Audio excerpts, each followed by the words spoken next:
একটা সময় ছিল যখন ভালো ফোন ছিল না, 3 GB র্যামের ফোনে গেম খেলতাম। তখন খেলার মজা অনেক লাগতো, কিন্তু খেলতে পারতাম না। শুধু চিন্তা করতাম যদি একটা ভালো ফোন থাকতো হয়তো অনেক ভালো খেলতাম, কিন্তু তখন সামর্থ্য ছিল না একটা ফোন কেনার।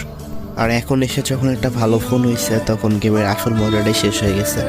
এখন হয়তো বা একটা ভালো ফোন হয়েছে, ল্যাগ ছাড়া গেমটা খেলতে পারি, কিন্তু পুরোনো দিনের যে গেমের মজাটা ছিল সেই মজাটাই এখন হারিয়ে গেছে।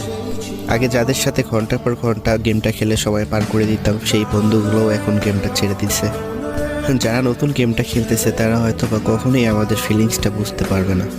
বাবা মায়ের কত কথাই না শুনতে হয়েছে গেমটা কিনতে গিয়ে।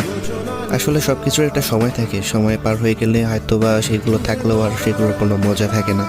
হয়তো বা ফ্রি ফায়ারের জন্য 2018, 19, 20 সালটাই অনেক বেস্ট একটা সময় ছিল, যা বর্তমান সময়ে এসে আর কখনোই ফিরে পাওয়া সম্ভব না।